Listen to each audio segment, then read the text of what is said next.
ఇలా ఈ కాళేశ్వరం ప్రాజెక్టు విషయంలో రేవంత్ రెడ్డి గారు ఈ కాంగ్రెస్ ప్రభుత్వం కుట్ర ఎట్లుందంటే కేసీఆర్ గారు చేసిన మంచి పనులను నిలబెడితే వారి మంచి పనిని కొనసాగిస్తే చరిత్ర పుటల్లో కేసీఆర్ గారు నిలిచిపోతారు అనేటువంటి ఒక దుగ్ధతో రాజకీయంతో ఈరోజు రైతుల ప్రయోజనాలు రాష్ట్ర ప్రయోజనాలను బలిపెట్టైనా సరే తన రాజకీయ లబ్ధి తనకు ముఖ్యం, రాజకీయంగా లబ్ధి పొందాలనేటువంటి ఈ ప్రయత్నం రేవంత్ రెడ్డి గారు ప్రభుత్వం చేస్తా ఉంది.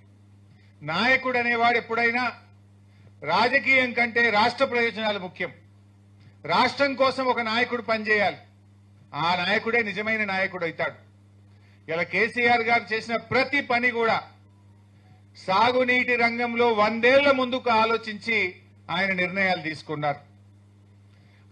అందులో ఇలా దేశపాండే కూడా రాశారు, 3 టీఎంసీలు ఎందుకు పెట్టినరు, 3rd టీఎంసీ ఎందుకు పెట్టినరు అన్నారు.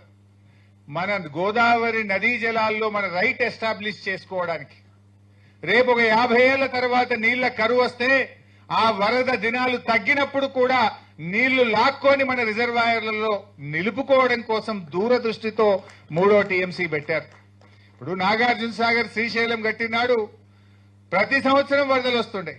పైన కర్ణాటక ఆల్మట్టి కట్టి వాళ్ళు భీమా కట్టి ప్రాజెక్టులన్నీ కూడా కట్టిన తర్వాత, తుంగభద్ర కట్టిన తర్వాత ఇవాళ వరద తగ్గింది. వాళ్ళకి నిండా నీళ్ళు అయిన తర్వాత కానీ శ్రీశైలంకి నీళ్ళు వస్తలేవు.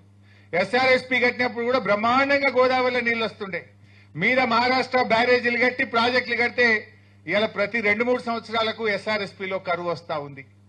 ఇలాంటివన్నీ కూడా దృష్టిలో పెట్టుకొని రేపు 100 ఏళ్ల తర్వాత కూడా నా తెలంగాణ నీళ్ల కోసం ఇబ్బంది పడొద్దని